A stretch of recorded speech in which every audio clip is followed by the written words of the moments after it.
Welcome back to another kill shot. UFC 287, Pereira, Adesanya 2. We're breaking it down. Special guest, SunTszu, the female fighter whisperer, bringing his special. Wait, what do you call the chart? I call it the V metric. The V metric. We got a couple lady fighting, couple gals fighting on this one, so we're gonna break that down. I got Big Marley, guns out, 17 inchers. We're ready to rock. It was cold, so I had him covered up earlier, but for the podcast, I had to take the shirt off. You got guns out for this one. All right, and we got Worth pulled the guns out. We got Jorge on this card. Pull the guns out for that. Got the BMF champion. We got a rematch, Adesanya, Pereira. Boring, but there's some good fights coming up before it. So we're gonna break it down. We're gonna talk some bets. We're gonna talk some DFS plays. SunTszu, you're coming off a big win. How much did you win in that? That was like a pretty good number. Yeah, it was good. It was fourth place in the big one. That was 20,000. Ooh. And then there was some assorted other contests. I actually won 1,800 in Rainmakers, which was nice. I'm getting into Rainmakers now a bit, but yeah, it was good. I mean, and then I was able to like squeak out a profit in that trash fire of a card, the following week, which was nice. And I have to tell you, Kevin, though, I'm just crushed. Like I was all psyched for this to be Chris Barnett fight week, and then he goes and pulls out. I was like licking my chops to get plus 190. I was like going all in. I was like, I already called a contractor to like redo one of my bathrooms with the money I was going to win. And he just pulled out because who can't make heavyweight at 5'9"? Come on. My guy can do backflips, but he can't at 5'9", but he can't make heavyweight. I mean, that's I always think Barnett's going to lose though. I have that. I have a bias against short guys. I loved him. I mean, it's the chase fade, man. It's better than compound interest. You know what's weird about my short guy hatred in DFS or as fighters? In real life, I'm not a fan of the tall. I know that. we know. I've let you in on that. Yeah. Yes. Not a big fan of the tall. What are you pushing out at? I'm 5'7". So like if you're within 2 above below, I'm good. The second you start to hit 6'1", 6'2", I'm out. God, you should see my 5'7". I think that was friends. third. I think that was third grade for me. My college buddies, it's just like they all look like me. Like there'd be like one dude, like one tall guy, and then the rest was just like a bunch of me's. It was really weird. But by the way, I'm filling in for Mr. Monk, and Monk was celebrating his 50th happy hour show with Lou Betcha this week, and he was looking for wood. And I can't help him with that. There are phone numbers that he could call. But he was looking. He wasn't sure whether it was wood or paper for 50. But Monk is somewhere in the Midwest now, I think, and he's driving somewhere. I don't know. Yeah. He's got a 1,500-mile drive. Yeah, and what's with Lou Betcha blocking me? I've never pissed that guy off. I mean, I cannot even fathom what that's about, but he'll be watching. Yeah, blocked by Lou Betcha. Like, what did I do, Lou? Lou, if you're out there, let us know in the comments. What did Lou was describing on air the beverage he was drinking as a combination where a stout beer fucked a can of cream soda, and that's how he was describing what he was drinking. Come on, what could I do to upset a guy like that? Doesn't appeal to me at all. All right, we got a card though, SunTszu, and you're gonna like this first fight because it's the ladies. Yep. Jacqueline Amorim. She's taking on Sam Hughes, and we know Sam Hughes, but we don't know Jacqueline that well. So maybe you'll give us a little bit of insight here on this one. Jacqueline is a -270 favorite in this fight. It is actually a reasonably high, relative to a female fight, a reasonably high, like inside the distance prop, I guess, here of -145. That's not bad. That's not bad at all. And special guest SunTszu, I think we'll throw it to you first here. We'll do that as our cadence for this one, and especially on the female fight. So Amorim versus Hughes, SunTszu, how do you see this one going down? So I got some great narrative on this fight, but first we'll talk about her as a fighter, Jacqueline. So LFA, has never been out of the first round, is very accomplished at jiu-jitsu. Wrestling is okay. One takedown might be all she needs in this fight. I'll give her a V ranking of 2.0 on the V scale. The narrative is this. One of Sam Hughes' wins is against Estela Nunes. Estela Nunes is a significant other of Jacqueline.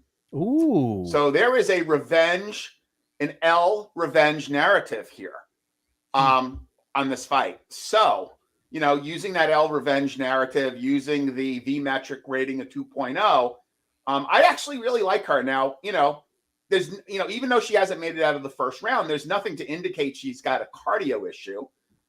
Granted, this is kind of a bright lights, big city type of fight for her, but she's done well in LFA. I actually like this as a cash play. She's 9.9K, right? On DraftKings. She's 9K on DraftKings. I don't think she's going to get a ton of ownership because it's a female fighter making her debut.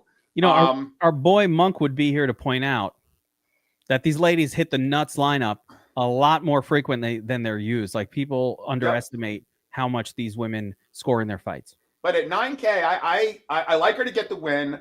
I like her by sub. I think it's still a fairly attractive betting line, considering I think she's plus 150 or so to win by sub.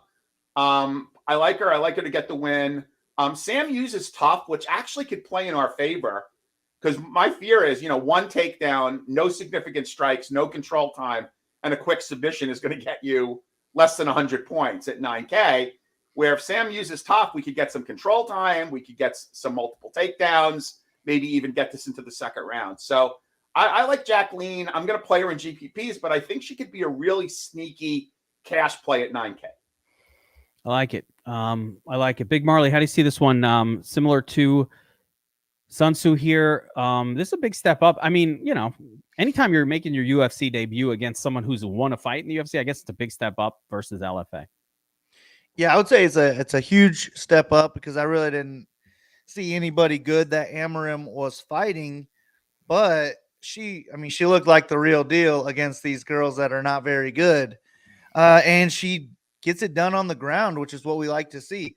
She has like a 10-second knockout as well, but she wants to get the fight to the ground early and often. And when she does, she just dominates everybody so far. So I don't really know what there is not to like about Amorim so far, especially on DraftKings, because if she scores, she probably scores well because she finishes all of her fights in the first round. The issue is that she only has like 10 minutes of total fight time in her entire career. She's never been tested. So what's it look like if she gets punched in the face a couple times, if she gets extended around or two? I think that is what puts Sam Hughes in play as a possible live underdog. But I am much more on the Amorim side of this one. And I'm hoping Joe is right that she goes overlooked this weekend, because I want to be overweight to her. My other issue is that I really have been awful at the curtain jerkers lately, so I can't completely fade Hughes for that reason. If I go out there and I have 50% Amorim and no Hughes, then it's going to be a sure thing that Hughes scores 100 points and ends my night right away. So I'll probably get a little bit of hedge exposure just for the unknowns, but I think Amorim's pretty good, and it looks like a fight that they would want her to win. Yeah, I mean, the big number here is Sam Hughes, 47% takedown defense, and that's not coming against like people who are good at getting takedowns. So that's just a bad scene. Like, you know what I'm saying? That alone, Sam Hughes is better than I think we give her credit for. Maybe she's like a tough little nugget out there, but Amorim seems Kevin, like, when you get taken down by a Thai kickboxer, you really have pretty bad takedown. Yeah. I mean, she can't stop a takedown. Like, that's her weakness. This almost feels like a match made in heaven for, and if you're betting on Amorim here. So yeah, I'm on that side as well. All right. Next up, this is a fight. I feel like is one of the important fights on this card. Steve Garcia taking on Shayilan. There's a million ways of pronouncing his name. I am not going to try to pronounce it every way, but Yilan Shai is a minus 185 favorite in this one. The fight goes under 2.5 rounds, minus 150. So the odds makers are kind of seeing this one as giving them about 2 rounds of fighting. And I'll jump over to you, Big Marley, on this one. Just tell me a little bit about the fighting styles of these two fighters, Steve Garcia and Yilan Shai. I would say that Nuerdanbieke, he's more of a grappler. He's pretty low paced on the feet, but he has some power in his hands.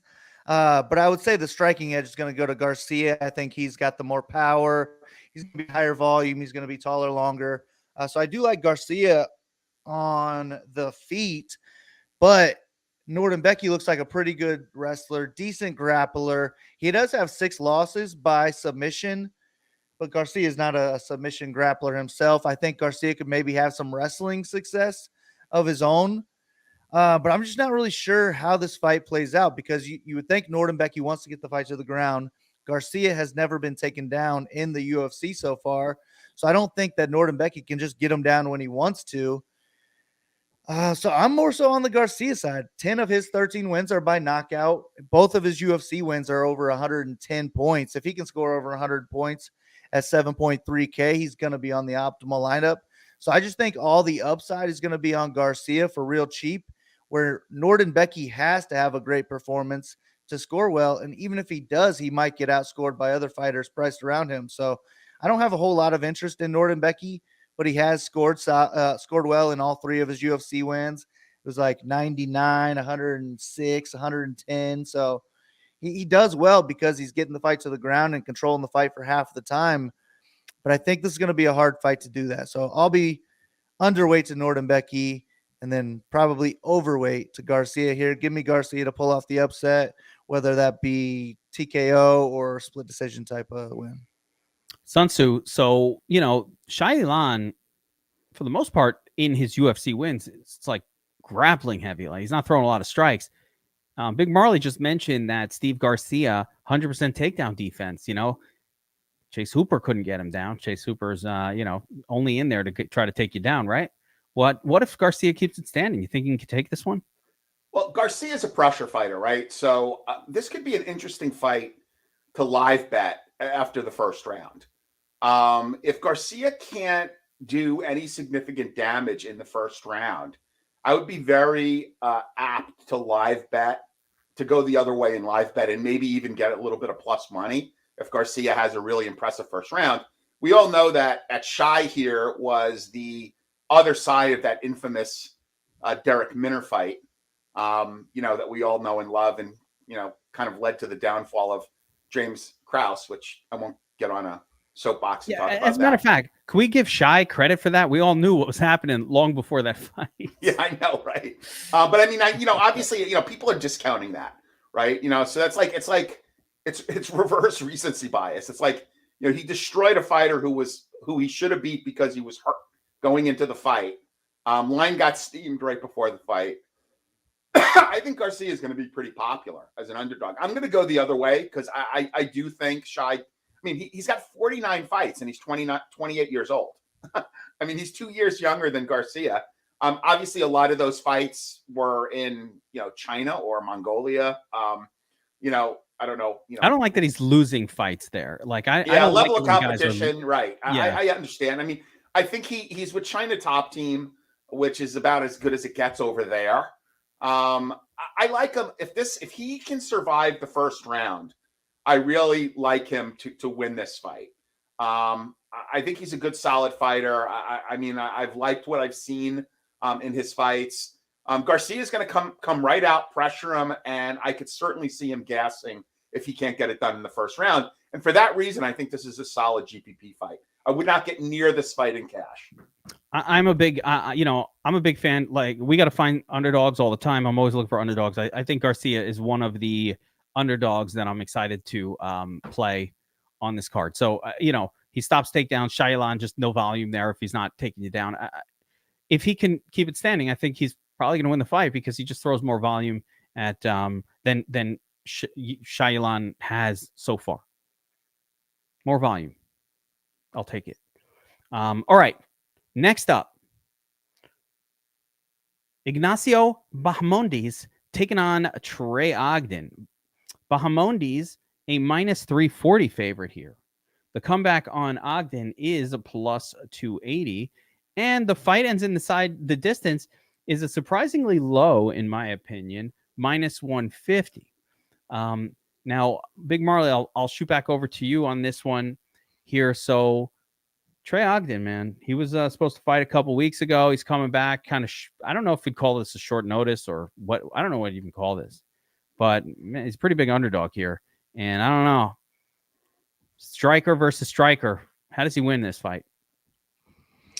Well, I'd say he wins by getting the fight to the ground and just making it a grapple fest, or just making it a slower paced fight like he did in his last fight, because it's a similar style matchup to his recent fight against Zellhuber, who was a better striker, a higher volume striker, but he just didn't go in there and fight like he usually does. I don't think that Bahamondes will have that same issue. He's been in the big show before. He's fought high-level strikers or high-level fighters, and I think he's going to have a big striking edge in this matchup. He's going to be the much more dangerous striker. He's going to be the much more high-volume striker, and Ogden is not a good wrestler. And in his one UFC win, he scored like 65 points. Even as an underdog, I'm really not interested in 65 points. So I'm probably going to avoid Ogden just because I can't trust him to get the fight to the ground where I think he needs it. And I would rather target the Bahamondes side. But Bahamondes is 9,400. That's pretty expensive. Fight ends inside the distance, only minus 150. Ogden never been knocked out before, I believe. I don't know what to do with Bahamondes because he's probably not going to wrestle, and I would rather just target guys that are going to go out there and wrestle. If he goes out there and gets a first or second round knockout, he's probably going to have a lot of volume leading up to it as well. He could score well that way, so I don't really know what I'm going to do with Bahamondes. I would guess I'm going to end up underweight, but I am going to pick him to get the fairly clear win, whether that be a unanimous decision or a knockout. I like it. SunTszu, Nacho averaging 8.3 strikes per minute. That is quite a high average, with Ogden averaging a meager 3.7 strikes per minute. It's a bad scene. And this Bahamondes prop, that comes off of 4 fights. There's a lot of volume coming here, but I'm not sure that's enough without a knockdown or a finish to score for 9,400. I think he puts Ogden away. I mean, Ogden was offered up as a sacrificial lamb to sorry, he was plus 310 against the prospect, and coming off a split decision loss to the Monkey King, Jordan Levitt. I think he was sacrificed up. UFC figured he'd lose. UFC can cut a fighter after 2 losses. He ended up winning. The other guy didn't show up. Talk about, having a fortunate draw.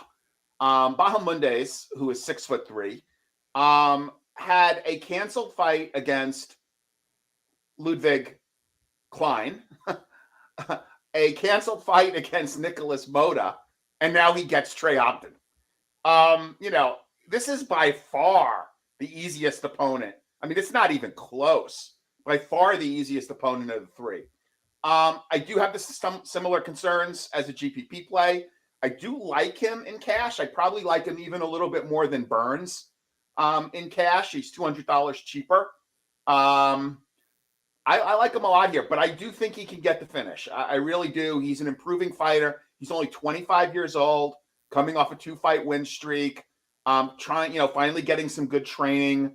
Has got some, experience in LFA as well as, Dana White's Contender Series, an unfortunate split decision loss against McDessie, and now coming off of 2 knockout wins, one with a wheel kick and one with a choke in his last 2. So I like him a lot here. I think he's someone to watch out for in the weight class. Yeah, I don't think this is a spot where I'm going to be taking shots on the underdog as well. I don't, Ogden actually grappled well against Levitt, but he hadn't done it much at all in his career. The stats are just not there. He's averaging 1 takedown per 15 minutes. That's not enough. So I don't know how Bahamondes is in terms of his grappling, but his takedown defense has been pretty good. So 95%. Again, not a whole lot of wrestlers here, but it's good enough. So I think he keeps it standing, and I think I agree with you both. Nacho gets this win. I'm not sure that there's enough there. Like, basically, you only have to play him for can he get a knockdown and a finish at least within 2 rounds? Because at his price, even a 3rd round finish, probably not enough to get it done. It's going to be close. It's going to be close. Those numbers. But I do love the volume for Nacho. And all right. a stuffed 20 of 21 takedowns. So yeah. So, I mean, like, yeah, he's been good.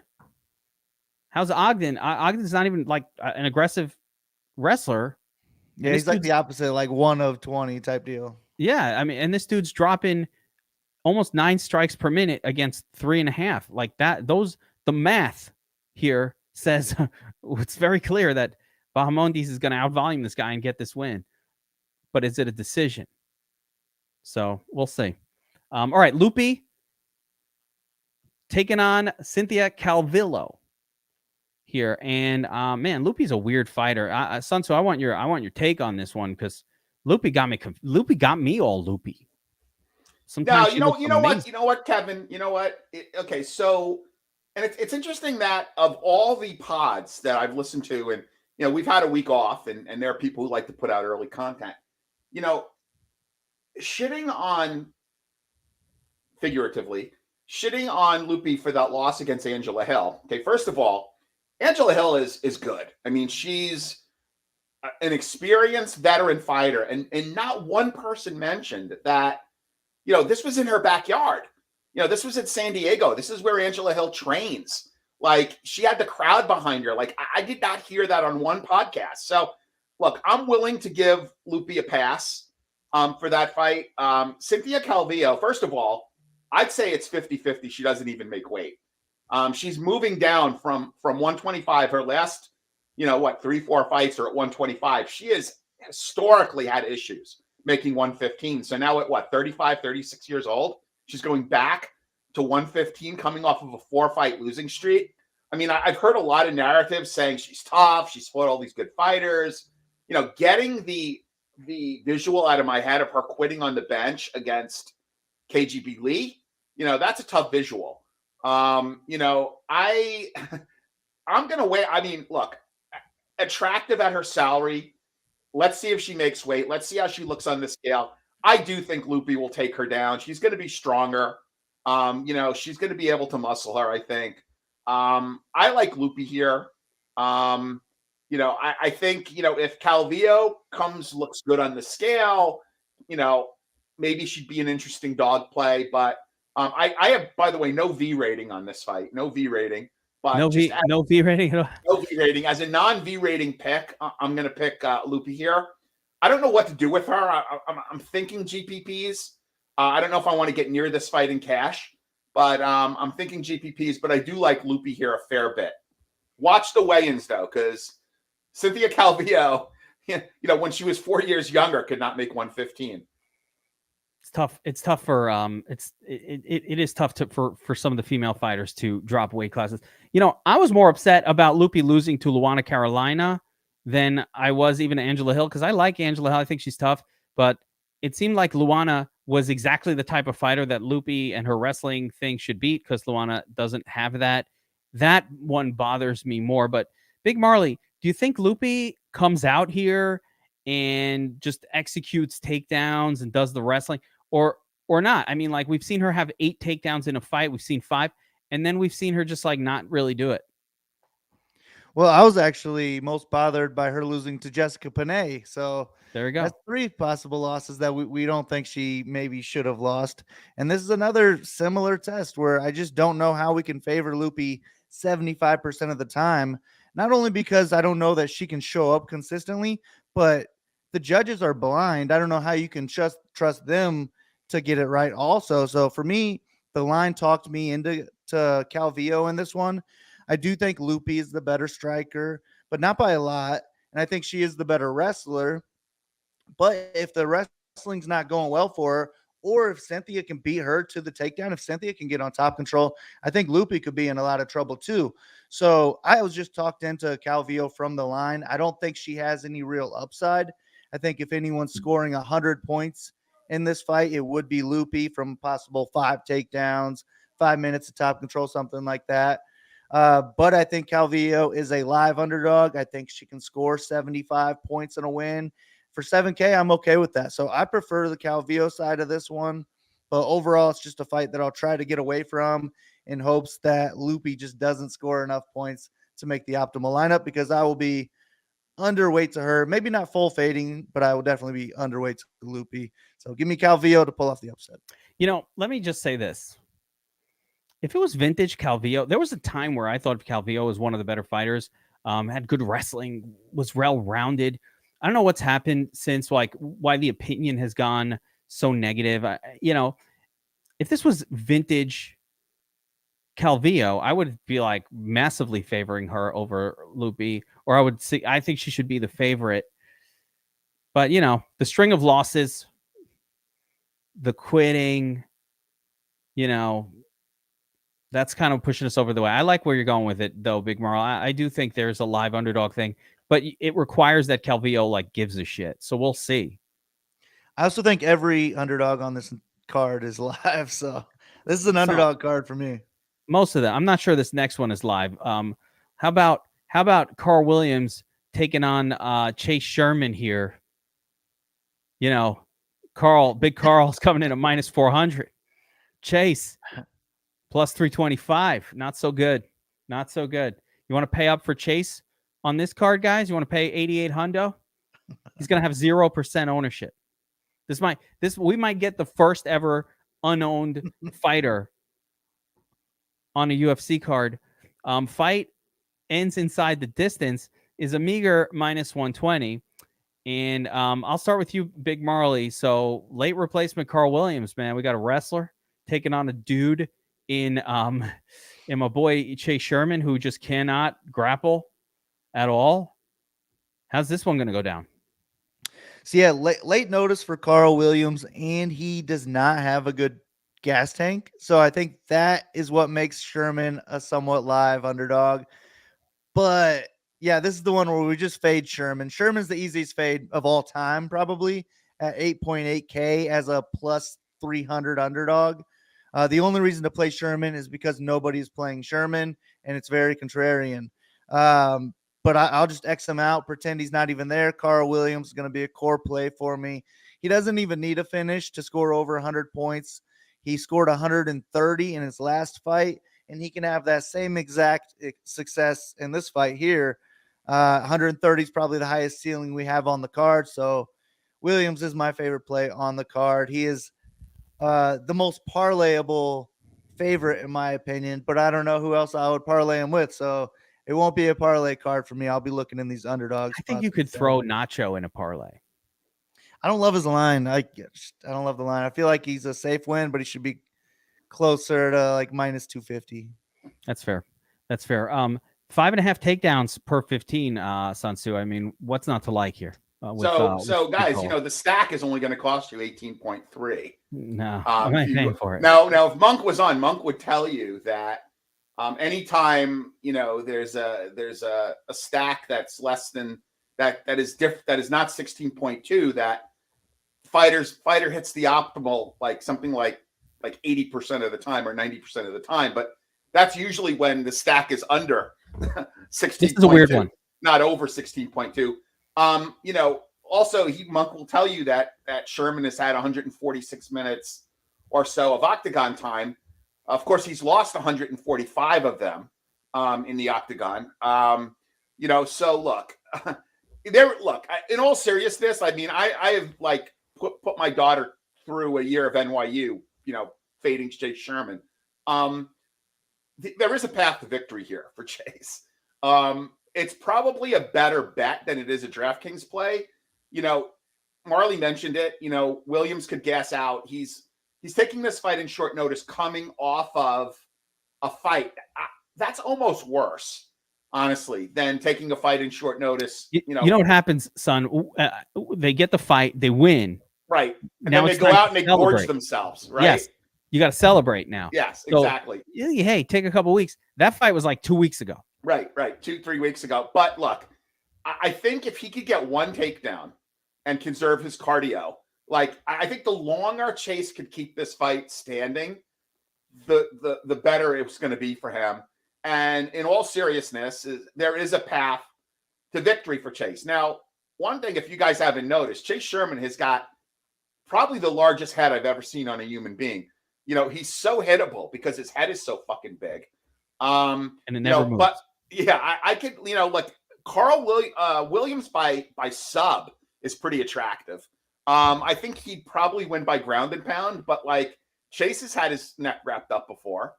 And I think Chase does get cut if he loses this fight. Well, I don't know, maybe because the UFC owes him for, throwing him to Rachmanov.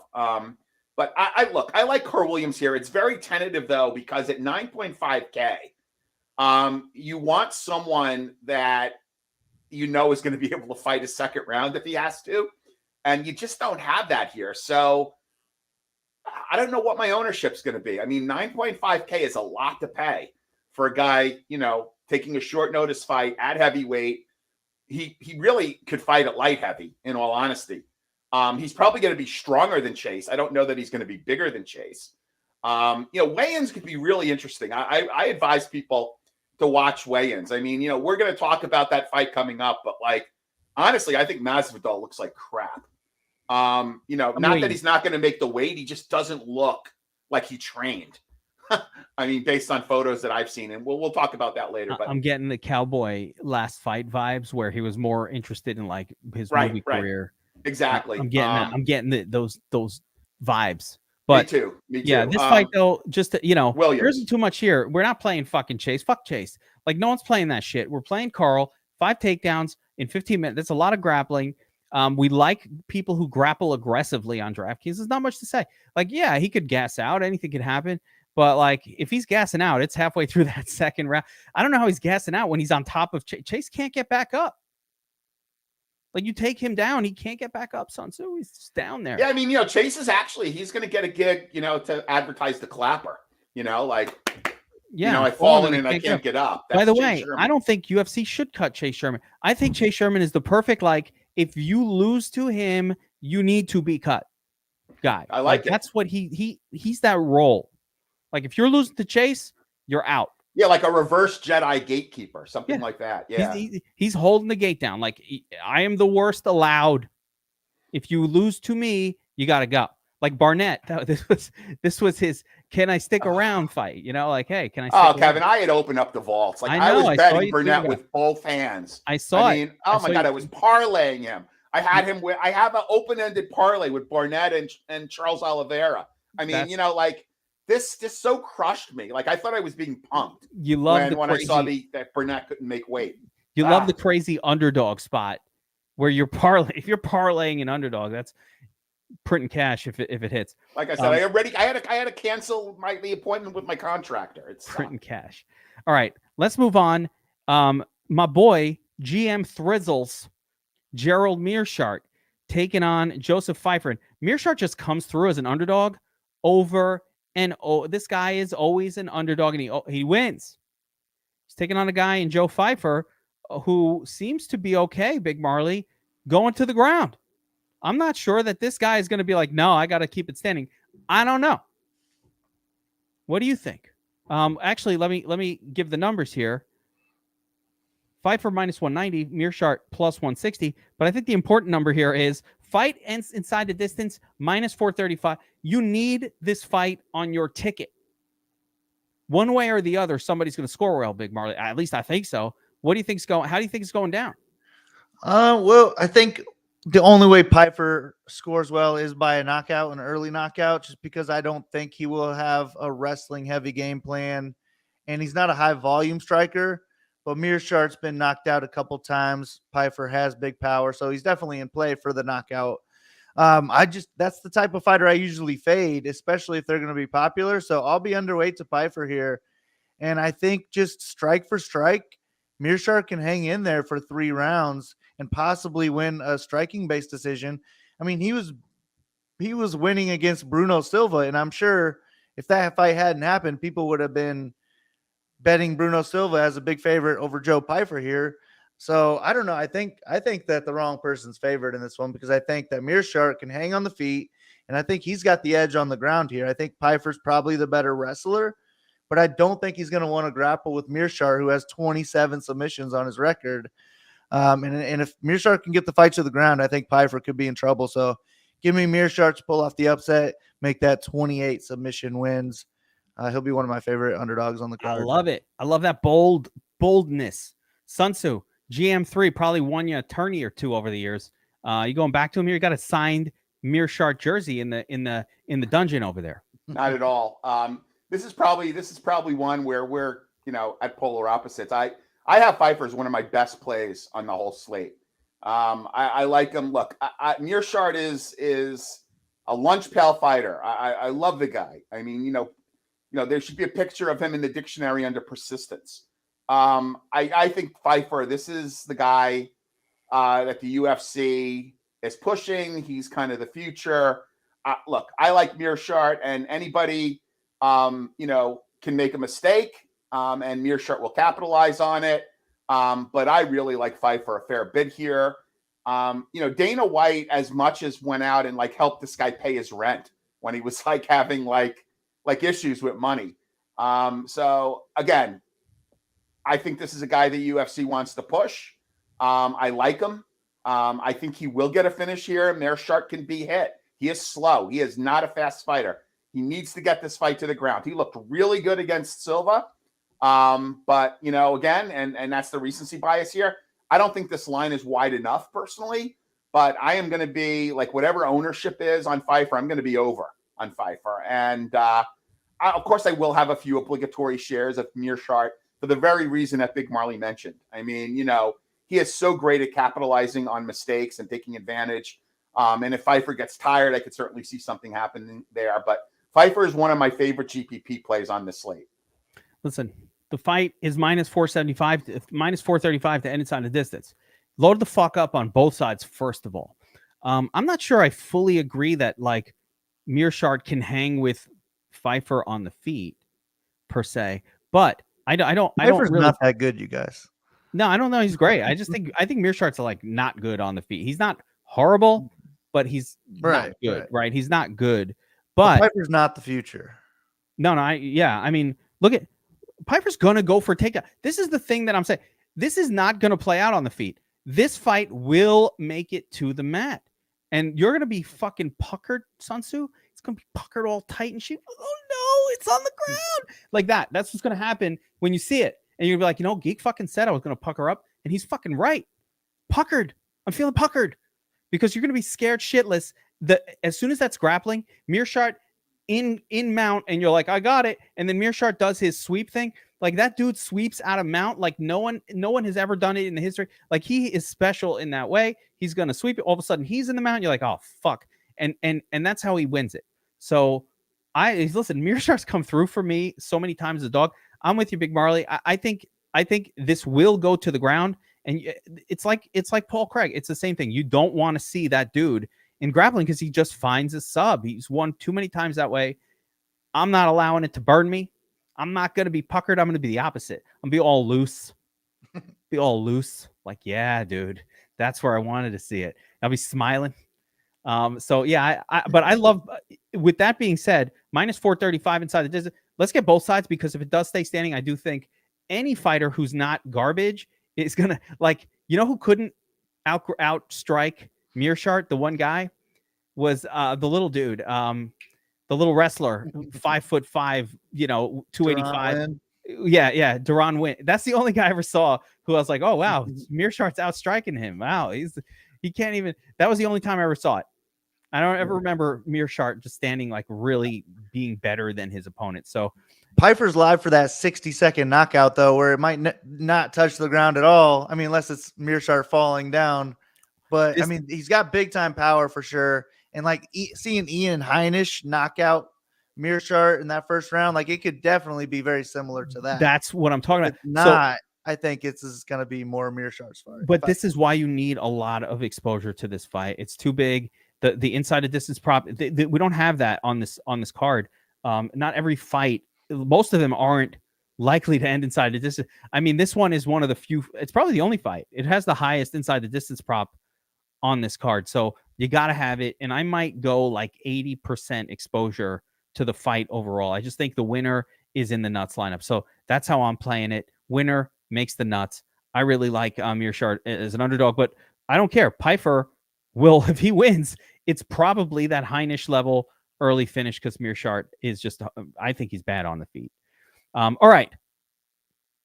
Luana Pinheiro taking on Michelle. This is a really interesting fight. Pinheiro minus 160, Waterson plus 140. SunTszu, I mean, the V chart is I'm sure in play here. Yeah, the V chart is in play. You know, I don't think as much of Pinheiro as the Real Dirty Joe, who, you know, thinks she should be on the high end of the V scale. I have Waterson rated higher. I'm gonna give Pinheiro a 2.0. I'm gonna give Waterson, call it a 2.4. Okay. But I you know, look, I think this is an interesting fight. You know, Waterson, I want to see how she looks. I mean, she's been looking really good on the scales, Waterson, you know, in terms of muscular and strong. And like, you know, I'm not super impressed with Luana here.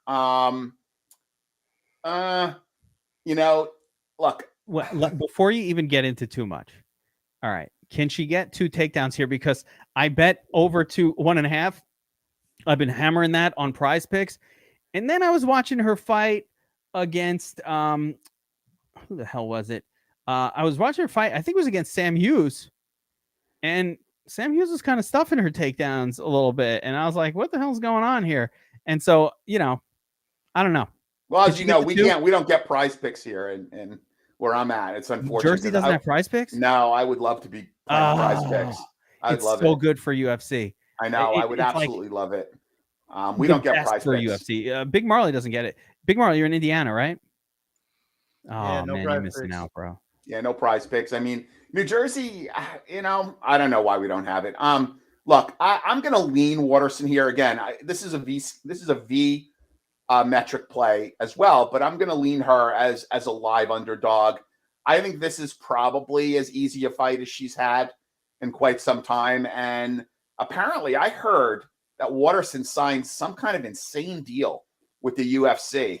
I wish Monk was here because they were talking about it on the happy hour, and it just sounded outrageous, like the new deal that she signed with the UFC. So I think this is a very winnable fight for her, in all honesty. You know, I don't know that Pinheiro is anything special. So I'm gonna say Waterson, you know, for a slight, you know, as a slight dog. I like her. I'm gonna pick her to win. I don't know if this fight is that playable though, in DraftKings. That's what I was gonna say. Even if she wins, can she score enough? No, she can't. I don't really see this as a great fight to play, in all honesty. I'm probably not going to have a lot of the fight. But, you know, since we're picking every fight here, I'll go with the underdog. Yeah, I was going to say, Big Marley, can Michelle score enough in a win here to be relevant? She got 100 against Angela in a 5-rounder, though. So, I mean, I'm not playing Waterson to get 100-plus points. I think she is like a better play than Calvillo, like the same play as Calvillo, where she probably has a similar ceiling. Like you're hoping for 10x, but I think she's got a better chance of winning here. I think that she could go out there and win all 3 rounds, whether that be on the feet or her being the one getting takedowns here. They're both really like head and arm throw takedown specialists. I don't think either one of them are going to go out there and land a bunch of double legs. So give me the more experienced fighter in this one. I like Waterson in cash games more so than GPPs because I don't see her having that 100-point ceiling. But I don't think a lot of the underdogs on this card have 100-point ceiling. So I'll get some Waterson exposure. I'll be overweight to her. I'll be underweight to Pinheiro, but I won't X her out of my player pool because she is the younger girl. She's got power. She's aggressive. She does go for takedowns. She could score more than, 8,600, and she could possibly score 100 points if Waterson is washed. But Waterson is probably on the same Flintstone vitamins that Holly Holm is on. Holly Holm coming off another impressive win. Give me Waterson to do the same thing. I'm just going to mention a quick bet possibility here, but Waterson by decision plus 200. I think Waterson's going to win the fight. I just do. And when she wins by decision. Give me plus 200. I think that happens more than, the 33% of the time that plus 200 implies. I think it more like half the time. I think half the time this fight happens, Waterson wins it by decision. So that's a pretty good bet. I would worry about Pinheiro possibly gassing late and getting finished in the third round. I mean, She not didn't gas out in her last fight, but she definitely slowed down in her last fight, and she almost lost the third round. And then she looked for a way out in her fight before that when she was winning. And the only reason I can think of for her to look for a way out was because she knew she was going to gas out. So just take the win. So I would worry about her possibly gassing out. So I'd rather just take money line. They're already giving you a good enough line. I think that there's value. I guess you're saying like going from plus one. I thought that decision number would be better. Going from plus 150 to plus 200. Yeah, not even worth it. You're saying. Give me the plus 150. Just take the plus 150. Yeah. All right. Listen, it doesn't take much convincing. Now, like Big Marley said, I'm like, all right, I'll do that. I'll do that. Fine by me. And I mean, we got some V metrics, so that ups it even more. I think we got some value here. Yeah. By the way, the V metric is 5-2, and it should be 6-1 because I can't imagine anyone on this pod thinks that KGB actually lost that fight. Oh my God, that was such bullshit. So and it gave us winners like Lipsky and Grasso at big prices. Oh, and the only true loss was King Casey O'Neill. So the V metric to date, hey Jimmy, the V metric to date is 5-2. Really should be 6-1. There we go. All right, I'm about it. I'm about it. All right, next up, this is a kind of a fun fight, kind of a boring. It's a boring fight. I'm going to call this one a boring fight, not a fun fight. Gastelum taking on Chris Curtis. Kelvin, at this point, this is a massive line movement fight, guys. Kelvin started out as a pretty significant underdog and then gets steamed up to minus 130. And that's always interesting when that happens. Gastelum's taking on Chris Curtis. Chris Curtis plus 105 at the moment. This one, both of these guys are kind of decision fighters. And the fight goes the distance is a solid minus 185. The odds makers are not anticipating a finish here. Big Marley, Chris Curtis, 100% takedown defense. It's going to be a striking battle here from what I can tell. I think this is an avoid on DraftKings. I really do. But what do you think? Yeah, this is probably my least favorite DraftKings fight on the card. Should be a striking match for 3 rounds. Neither one of them are high volume. I've heard people say that Kelvin Gastelum is high volume this week. Who said this? And what metrics were they looking at? And they are lying to you. Kelvin Gastelum is not high volume. Kelvin Gastelum has had one fight in his career with over 67 strikes landed. One. Well, I think 2. At no, least. A 3-rounder. I'm talking about 3-rounders. Oh, that was a 5-rounder. Yeah, But 3 rounds, he's only crossed 67 strikes once. That is as low as it's horrible. Not good. So I don't see any ceiling in this one. I mean, unless they can get a knockout, which I think Curtis is more likely to get the knockout. Gastelum is more likely to wrestle. But even if he wrestles, I don't think he's going to be able to score that well. And I don't think Curtis is going to be able to get. I mean, he's not going to accept takedowns in each round. So I expect a close fight here. It's pretty much a coin flip to me. So I would rather take the plus side of it either way. Right now, that's Chris Curtis. So give me Chris Curtis by split. But I might just X them both out on DraftKings. Yeah, it doesn't bode well, I don't think. But SunTszu, what do you think on this one? These guys going to score, and how do you feel about when a line gets steamed like that? It's like, get you excited? Hey, somebody knows something, or I mean, what happened? Yeah, I don't know. Like Gastelum, the reason why he withdrew. I mean, he's had an unfortunate string of bad luck. I mean, I think he's still missing some teeth, as a matter of fact. And the guy who ended up kneeing him in the mouth ended up getting a really bad staph infection and almost lost his leg. So it's like really, really bad.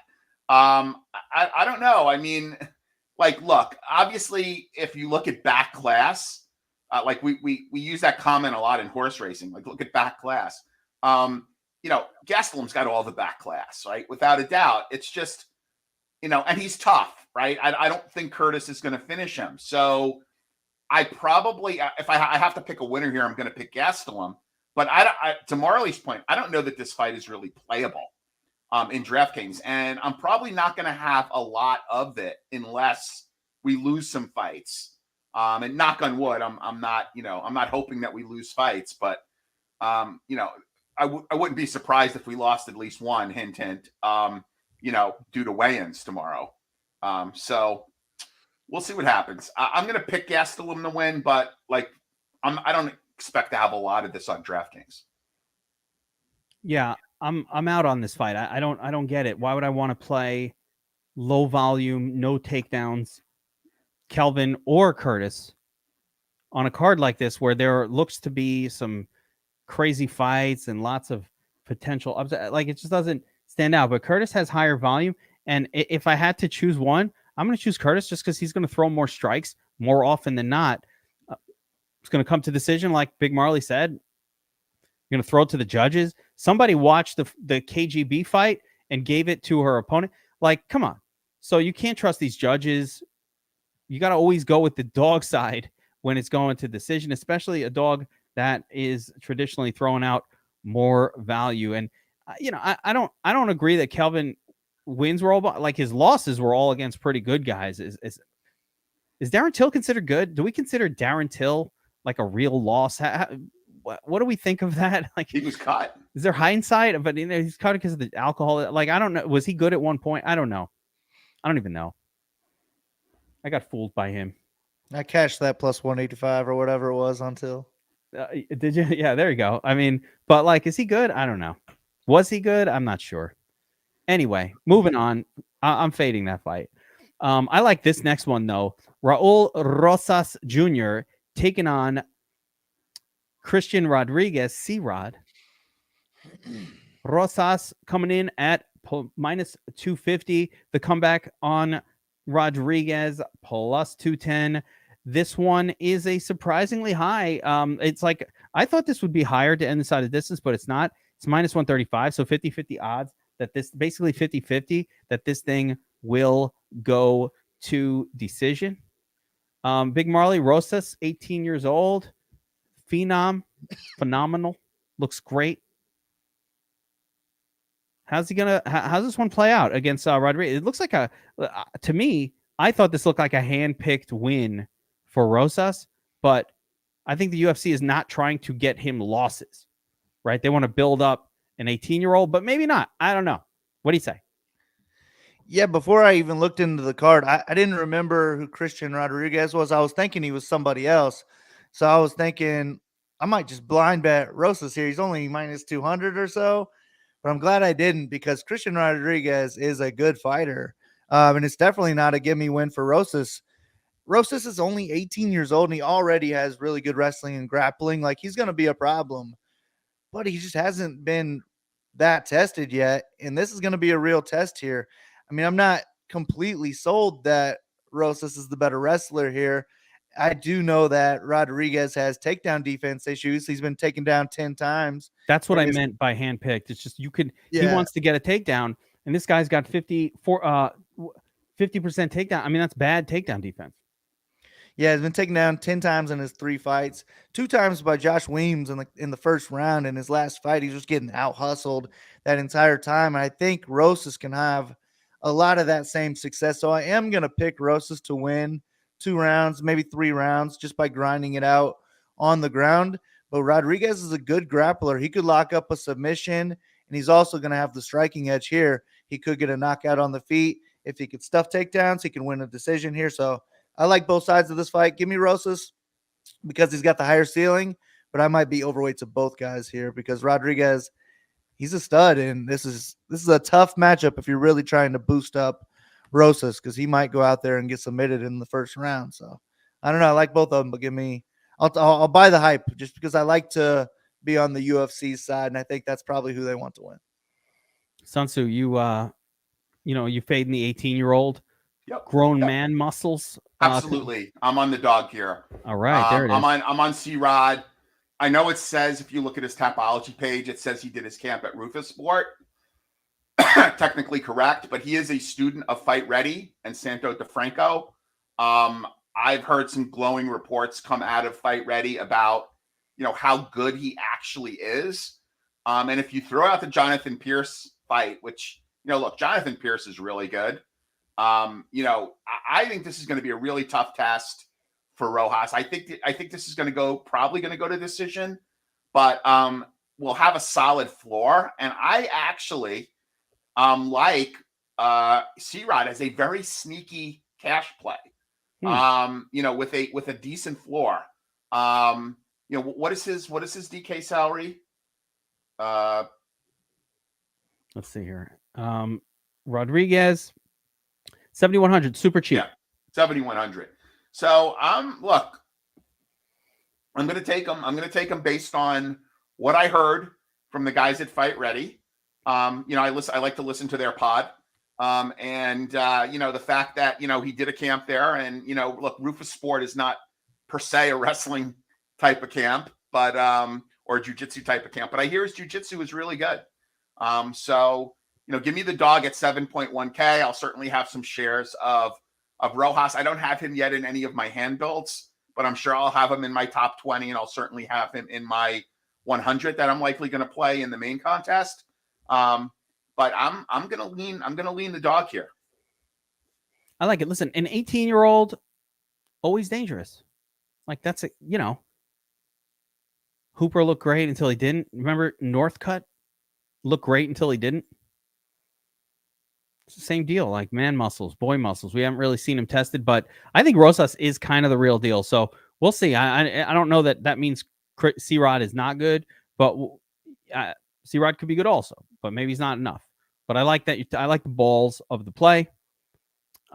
So yeah, I'm still picking Raul to win this fight, but I'm certainly convinced that a little C-Rod won't. Probably not a bad idea to get some exposure here. All right, next up, we've got Kevin Holland taking on Santiago Ponzinibbio, and Holland is a minus 240 favorite. Ponzi coming back plus 200. Let's see here. Fight ends inside the distance, a mediocre minus 165. And I don't know, Big Marley, like Kevin Holland, what's he going to do here to score enough to justify that? He's got to get a knockout, no?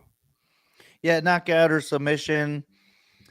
I mean, he's a better wrestler too. I just don't think he's going to be able to chain wrestle and score 100 plus in a decision here. So yeah, he's probably going to have to get a finish. And I think he's going to have to get the fight to the ground to look like a minus 250 or more favorite, because this is a close fight on the feet. And the line talked me into Ponzinibbio on this one. I don't know that I even trust Holland to go out there and look to get takedowns. He doesn't have the greatest fight IQ, so he might want to go out there and strike with Ponzinibbio, get that fight of the night award. He could win that, but I think it's just going to be a lot closer than the line indicates. 6,900 is real cheap. He does have knockout upside. That's the only way Ponzinibbio scores 100 points also. But at 6,900, we don't need 100 from him. I mean, 85 could get it done. I think he could score 85 in a decision. So give me Ponzinibbio. I like the value on this one. He's probably the cheapest I'm willing to go. Well, yeah, he's probably the cheapest I'm willing to go. Well, I don't know hold up. Masvidal or not. My boy George is cheaper than Santiago. Yeah, well, I guess we'll talk about that. Maybe we'll see. I don't know about Jorge yet. SunTszu, I don't know. What does Kevin Holland do? Are we, first of all, are we judging Santiago too harshly for the fight against Moreno, first of all? Because he had looked like and he gets the win. He got knocked around though, but I don't know. Are we judging him too harshly? And why am I playing Holland here? Holland's not the kind of guy who's getting a finish, and he does not. I don't believe he's going to go for takedown. Like, you think he's going for takedowns? I think he may, but look, Ponzinibbio has lost a lot. I mean, there has been a dramatic Moreno, who is one of the most unathletic fighters, on the UFC roster, came off his couch and battered Ponzinibbio for 2 rounds before he just death gassed. That's really what happened with Moreno. Ponzinibbio, let's be honest. He took 3-4 years off, had a myriad of injuries, has just not looked good. I mean, I so want to be able to play Ponzinibbio. I mean, building lineups with Ponzinibbio is so easy on DraftKings. But I don't have that level of confidence. And apparently the people in MMA, who train it, they call guys like Kevin Holland apes, and they mean it in a way that he just makes bad mistakes. Like, you're an ape if you make a bad mistake, if you're an idiot, Let me just point out, Kevin Holland lost not that long ago a 5-round fight to Derek Brunson. The same Derek Brunson who only has 1 round worth of cardio. Right. So how the fuck did that even happen? That wasn't that long ago. That was 2021. Where it's that was just yesterday.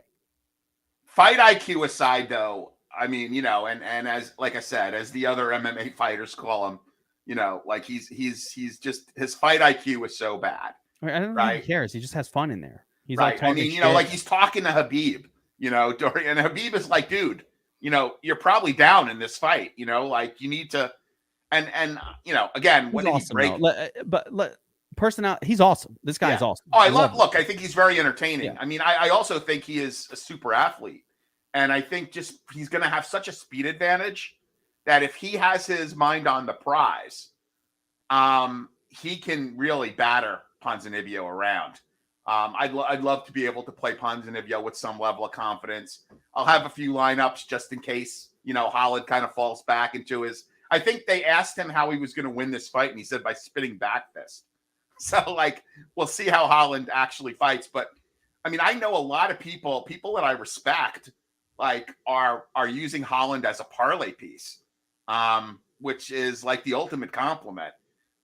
Based on his fight IQ, I don't know if I could do that. But I'll take Holland to win. I think, it's so easy to build lineups with Ponzinibbio. You should probably have a few shares of him, but I like Holland a fair bit. Like I said, I still want to bring it around to, as a DraftKings play, Holland doesn't do anything generally that makes me think, oh, he's going to pay off on a 9,500, especially on a 9,300 salary, especially a fight that's 50-50 to go the distance. What's he going to do? He doesn't really go for a lot of, he could get a takedown. I'm not saying he can't, but he doesn't really do that a lot. And beyond that, the volume isn't great. I just don't see it. So he'll need knockdowns. I think be careful. I'm going to be careful on DraftKings with how much exposure I want to a lot of these favorites. There is not a favorite. Part of the reason, Big Marley, I think you're loading up on Carl Williams is because these other favorites, they don't stand out as oh my God, I got to play him. Normally when you're going over 9K, you're getting fighters that you feel pretty good are going to deliver a really good score. And I don't think outside of Carl Williams, these other 9K plus fighters have that style where you're oh yeah, I could play. He's going to get me a hundo. Big Marley, odds of Kevin Holland in a win delivering 100. How many times out of 100 does he deliver 100 in this fight? Low. I mean, I would say, 20, under 20. That's what I'm saying. You give me a 20% shot. You know what I'm saying? That's my concern here. And a lot of these fights have that same dynamic going on. And it doesn't get better in these next. Well, he's only scored over 104 times in his entire UFC career. I'm saying he's done it, but those were finishes. You're going to finish your opponent every once in a while. But if you don't, I like fighters at the high price that are going to get me 100 win, finish or not. I mean, this might be a better fight to bet than play on Trey, unless you really have some level of confidence in Ponzinibbio. Absolutely. All right, let's move on. Next up, we've got, and this whole card, that is the dynamic of this card, where there's just not that much to pay up for outside of maybe, that's why Carl Williams is just so good of a spot, because I'm just going to play Carl. Fuck it. Big Carl, let's do this. So, all right, next up, we got Robbie Font taking on Adrian Yanez, the favorite here, minus 185. Font, a popular underdog, plus 160. Fight ends inside the distance. Another yeoman-like minus 130. And SunTszu. Is this another dog spot for you? I mean, I like Giannis. He's the man. Without a doubt, I love Font in this spot. You love Font. There it is. I think there's a big step up for Giannis. I think he's had lapses. I think Font is tougher. The problem with Font is he doesn't wear damage well. And if he gets touched up, you never know what could happen if this fight goes to decision. But Font has by far fought better competition, has got much better class. I think this is wasn't his last 2 fights 5-rounders. And now he's coming off of he's coming into a 3-round fight, which I think is going to really benefit him. He's got high volume. I honestly think that he should be the favorite here and not the plus 160 underdog. I like Font a fair amount. I'm going to have him a lot in DraftKings. Look, I don't dislike Giannis. I just think that he has been good, but I don't think he's been great personally. I think he's done what he needed to do. Look, his best competition was Davy Grant. Davy Grant's fine. Yeah. He's fine. He's a good fighter, yes. But that split decision. He established his level in that fight. Davy Grant's good. He wins a split. It could have gone either way. Kevin, he lost a round to Randy Costa. I mean, come on. That's a bad scene. And no, look, he's learning. He's improving. But you're running into a guy that is, I don't think he's washed Font. I mean, I think it's funny. He was winning every round against Vera until he got knocked out. And he just does not wear damage well. But he's part of that Boston crew with Calvin Cater and those guys up there. Boston tough. Give me Rob Font here. I like him as a bet at plus 160, and I like him on DK. Big Marley, are you on board with SunTszu leaning to the underdog here? I mean, I think Font's a great play because if he wins, he's locked in for 10x, and he has 100+ upside, even in a decision. But I'm a Giannis guy. I always pick Giannis. I think this is another Giannis fight for me.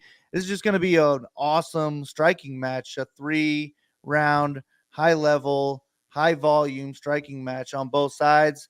Font, though, coming off of 5 knockdowns in his last 2 fights, now coming in against a guy with big power who throws at angles that are hard to see. The shots that knock you out are the ones that you don't see coming. And I just think Giannis is going to put him out at some point. So I'm going to be higher on the Giannis side, but this is going to be a fight I want in a lot of my lineup. So I'll have a lot of Font too. It probably won't hurt me too much if Font goes out there and beats Giannis because I might have 30% still on that side. I think he's one of the better underdogs on the card, but I also think he's going to be one of the highest owned underdogs on the card as well. And Giannis might get a little bit overlooked. So give me Giannis. What does Prize Picks have on takedowns for this fight? There's no takedown prop on this one. Not even no takedown because nope. I was going to say if there was a half a takedown prop on Font, I would take the over. Let me throw you one takedown prop that I've been liking the under on. It's Kelvin Gastelum half a takedown. I've just been going, yeah, he's not getting a takedown. Yeah, it's hard to. Curtis was good against Vieira. Yeah, he didn't allow anything. You can't. Yeah. He hasn't been taken down. So I was like, And some, Gastelum, he'll quit. He'll stop trying if he can't get the first one. I don't know.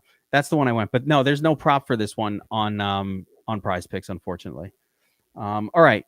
And by the way, just my point here is Robbie Font, man, he always looks amazing until he gets knocked down and knocked out.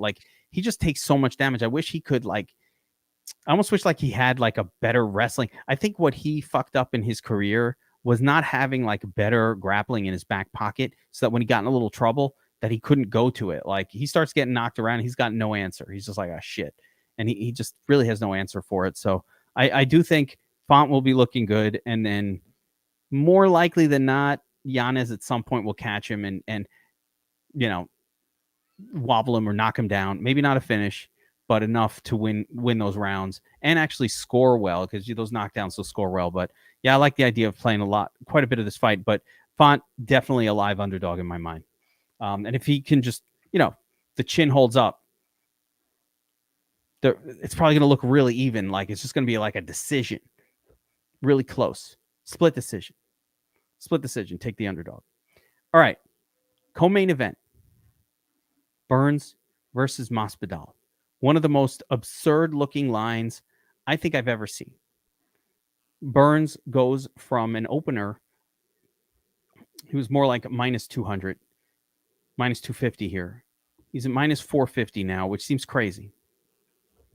He's taking on Jorge Masvidal, though. And what the reason I think this line is where it's at is because Jorge is talking about retirement, and I'm getting the Cowboy Oliveira, Cowboy Cerrone. I'm getting the Cowboy Cerrone vibes here. Big Marley, you were the Cowboy Cerrone whisper, right? And then he comes in his last couple fights, especially that last fight, and effectively told you after the fight, not before. He's like, yeah, this was always going to be my last fight, and I never gave a shit.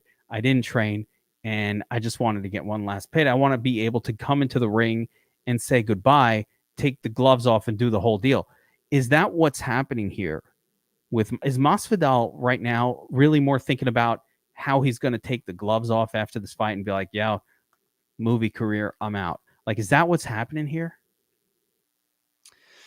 I mean, I don't know. I never know that whole narrative stuff. I know, but it is in Miami, and Miami is game bred stomping grounds. This is where Masvidal grew up fighting in the backyards on YouTube, and the crowd is definitely going to be on his side here.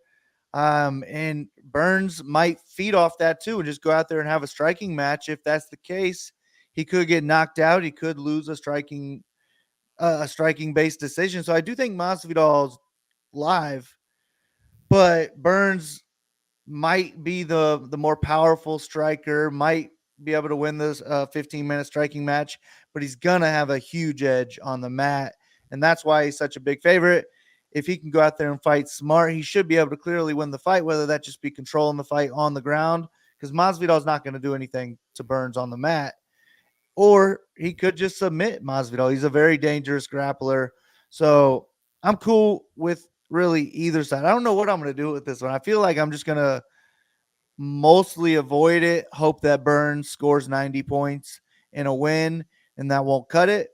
But at the same time, if Masvidal wins, he could definitely pay off his salary, and Burns could go out there and get a first-round finish and score well. So I'm probably just going to be like give me 10, possibly 15% of either guy if that's what happens. But I'm going to pick Burns to get the win. So I'll say he's my preferred play of the two. I'm just pulling up a certain odd here.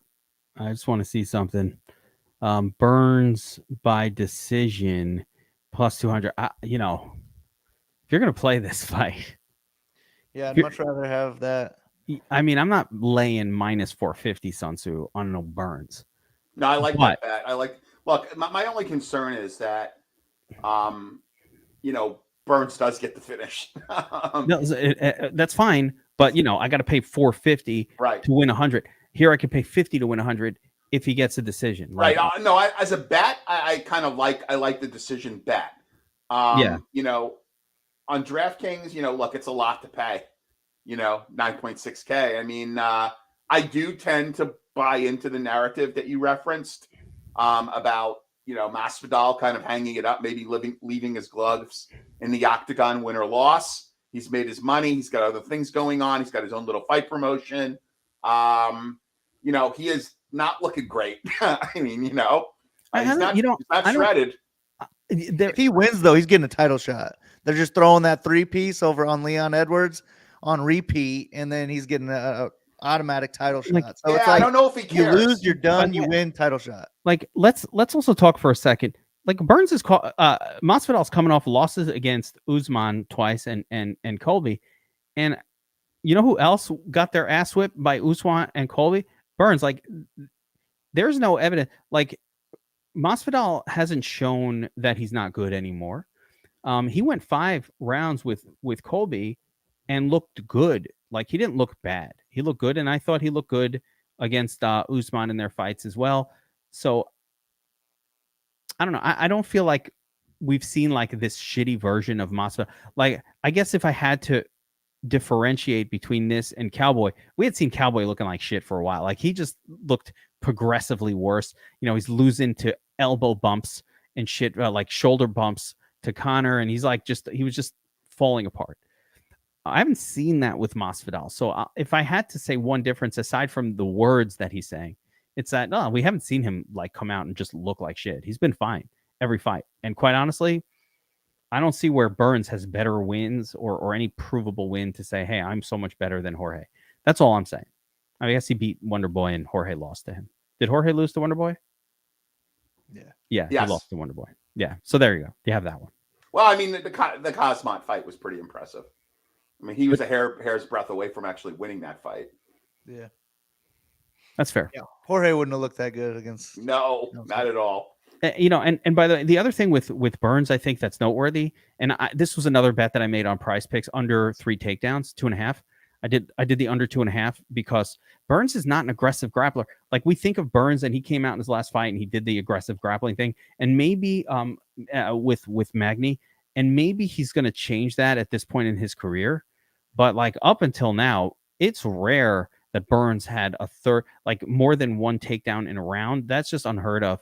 And he had rarely had 3 takedowns in a fight, meaning a lot of times he'll take a round and keep it standing, 2 rounds and keep it standing in a 3-rounder. Like you'll be watching that fight going, wow, I wish Burns would use more wrestling and grapple more. Like that was a whinge that we had for Burns. So I don't know, just come out and aggressively go for takedown. Masvidal's not bad at takedown defense either. I think the possibility is there. If Jorge, if I knew the motivation was 100%, I would be betting him by decision, right? You probably get an even better line. So I'd be betting him. But if I got to go Burns, I'm going Burns by decision. And I don't know that I think he can. I would say he does not score enough. If Monk was here, Monk would tell you at 9,600, it's so rare that a fighter can actually be in the winning lineup anyway. And Burns is not the style of fighter that puts up 130. That is just not normally going to happen. It would take the fluke of all flukes for that to happen. All right, so let's move on to this main event, boys. Izzy Adesanya rematch against Alex Pereira. Adesanya's minus 135 as a favorite. Pereira plus 115 as the underdog. We've already seen this exact fight play out, and it didn't end well for Adesanya. Fight goes to decision. Plus 125. So minus 145 to end inside the distance. And SunTszu, we've seen this fight. What's different about it? Like, my boy Izzy was winning until he lost. What's different? I've so rarely gotten an Adesanya fight correct. I should tell you that before I give you my pick. I mean, you know what I've gotten right? Fade this motherfucker more often than not. Not because he loses the fight, but because he doesn't score on DraftKings when he wins. Yeah, I have not gotten Adesanya right from a betting perspective. I've not gotten him right from a DraftKings perspective. Look, I'm going with Pereira here as the dog, getting dog money. He's going to have such a size advantage. I mean, he's training with Glover, which I like. I like that. He's probably living at Glover's house. I really like this. This is probably going to be his last fight at 185. I mean, he is cutting from 230 to get to 185. I mean, he is going to look so freaking huge. And I like getting plus money. I like his salary on DraftKings. I'm going with Pereira here. You think it's just like he's losing and then he gets the finish? I think it's what did Teddy Atlas say, that you improve by 20 to 30% once you become champion? Maybe that means he gets it done a little quicker. That's what I'm kind of at least hoping for. So give me Pereira here to get it done. Like if the over under is 4.5, give me the under. That's fair. Big dog. What do you say here? Rematch. Pereira is the underdog. When you went back and looked at the cards on the previous fight, listen, if Adesanya survives round 5, he wins the fight by decision. If Adesanya's super, super tentative, scared of the power of Pereira. Pereira's got his number. Does it all happen all over again? I mean, I don't know. I love the fights. The two best strikers in the UFC going at it. I would say that Izzy's the more likely minute winner. Pereira's the more dangerous striker. He's got the nastiest left hook in the entire game. Izzy's more likely to go for takedowns. I mean, either way, I feel like I don't know that we're locked into 100 points from either one of them in a win. So I think we can get away from it based on this being in 85% of lineups. But at the same time, I think the winner's going to score over 10x, and I'm fine targeting either one of them in hopes of that happening. I would rather just save the $400, go with Pereira. I think he's got the higher ceiling with the first round knockout. But at the same time, Izzy almost knocked out Pereira in the first round in the last fight. So I don't know, man. I just was hoping I would get Izzy as an underdog in this fight, but I can't pay juice on Izzy when he's 0-3 against this guy. So I'll pick Izzy, but I think it's just dog or pass if I were to bet it. So I'm fine with Pereira. If I end up and to overweight Marley's Pereira. point, I think we could fade the main event in a greater percentage of our lineups than we would normally fade the main event. Yes. Normally you like to have like 80%, 75. I mean, I think you could go lower. It would not shock me at all if the optimal, but does not include a fighter in the main event. Yeah, So if it's just a slower, more technical version of that last fight, and we don't have 7 minutes of control time from Adesanya, I think the winner could score 80 to 85 points here and just not make it. if you went back to that for even with that, if Adesanya holds on for the win, it's an 88 pointer. Even Pereira gets the W, 92. These numbers, I think like that number 92 might be good enough at sub 8K, but it's definitely not a lock to be the nuts play. Again, another prize pick spot that I had taken was Adesanya under 97 fantasy points, because basically I love spots on like can't lose spots on prize picks, and nothing can't lose, but this was like, what the fuck is he going to do to get 97 fantasy points in a fight like this? Like, that is easy money. He needs knockdowns. Like, he needs an early finish to get there. He's not getting there. So a decision, no chance. So, and he loses the fight half the time. So that was an easy play on prize picks for me. And this fight feels really fadeable on DraftKings across the board. Would it be interesting though if, like, I don't know, I guess if Adesanya came out and just like, he doesn't grapple. The problem is he can't come out and just be like, I'm going to go for takedowns against this guy. Even though he's able to control him and he's clearly like, Pereira is horrible off his back, Adesanya's just not equipped generally to do that for 5 rounds, but that's his path in my mind. If he just came out and was like, I trained all grappling for the last 6 months and now I'm just doing a different thing than I've ever done, wouldn't that be awesome? We'd all be so shocked. Remember that fight, SunTszu, where Holly Holm just came out and was a crazy grappler against Megan Anderson, and we're like, who are you? We never saw this person. Like, and all the money came in on Anderson after weigh-ins because she looked huge. Yeah, and Holly did the same thing against Yana. I mean, I was on Holly in a big way. I got a little nervous in the first round because Yana looked better than I thought she would, and then Holly went right to work. I mean, I honestly think that they didn't score her properly. I thought she should have had a higher score in that fight. But yeah.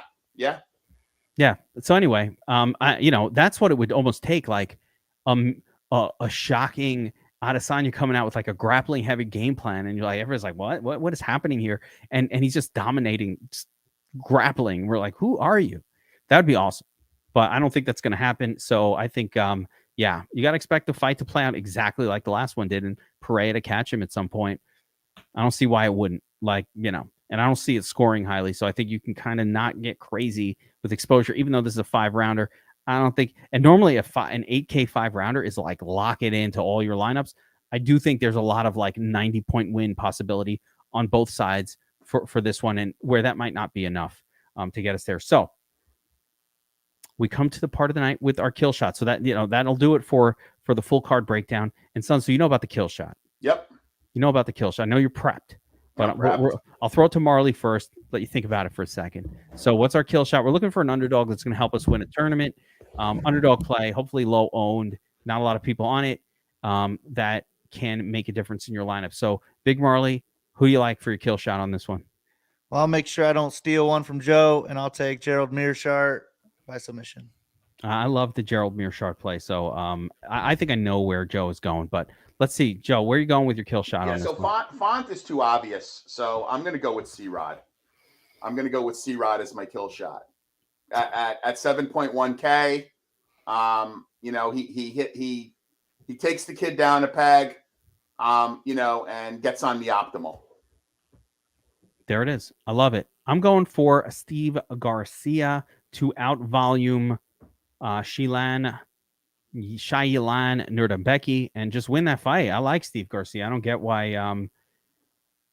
he's so disliked here. So give me some Steve Garcia as my kill shot.